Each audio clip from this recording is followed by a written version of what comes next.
Živijo tukaj Retro Lover. Uje, dragi retrotki in retrotke.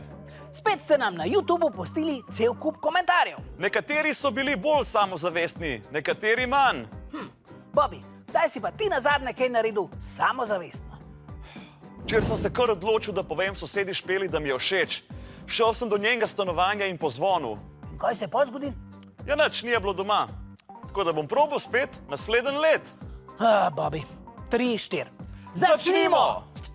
Pod zadnjo lužo ljubezni, kjer se izkaže, da Angelca uporablja samo polovico svojih možganov, je Aleš Hrbinic napisal: zdaj sem ugotovila, da noben od vas nima možganov ali pa jih uporablja samo s 2%. Dobro si ugotovila, Aleš. Jaz vem, da Bobby nima možganov že kar nekaj časa. Aj ne, Bobby? Kako se s tem telefonom naredi selfie?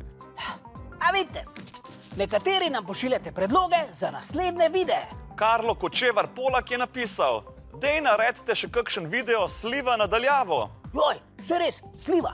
Bobby, daj si to zapiš. Že pišem. Pa napiše mleko, jajca, moka. Aha, vse to bomo posneli nadaljavo.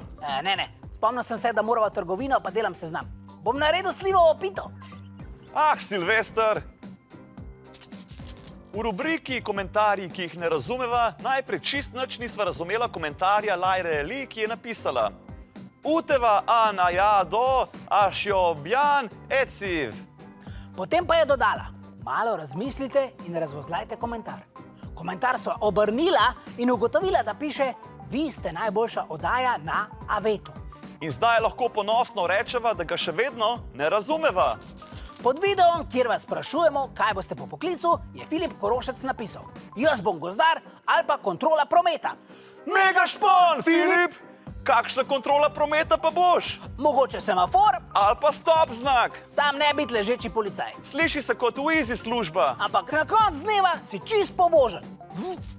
V boju za najboljši komentar tega tedna pa so kar 3 predlogi. Po oddaji od Reku ste nam poslali odlične predloge za poimenovanje svojih prtcev. 3. mesto je zasedel Tjan Paj, ki pravi: jaz sem ga poimenoval Tihomir.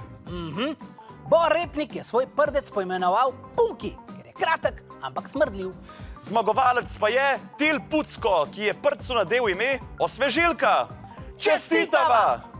Ja, dober prdec res lahko osveži prostor tako, da pošlje vse ljudi ven iz sobe na svež zrak, ker ne morejo zdržati v smradu. Til, za tvoj komentar ti podarjava USB ključek in držalo za telefon Osvežilne fronte. Svoj naslov nama posreduj na osvezilna.fronta@rtv.slo.si. Se vidimo po počitnicah. Adijo! Osvežilna gre na poletne počitnice. Midva pa ne greva nikamor. Brala bova vaše komentarje, ki jih puščate na YouTubu. Se vidimo jeseni s frišno bero novih komentarjev. Lepe počitnice! Uje!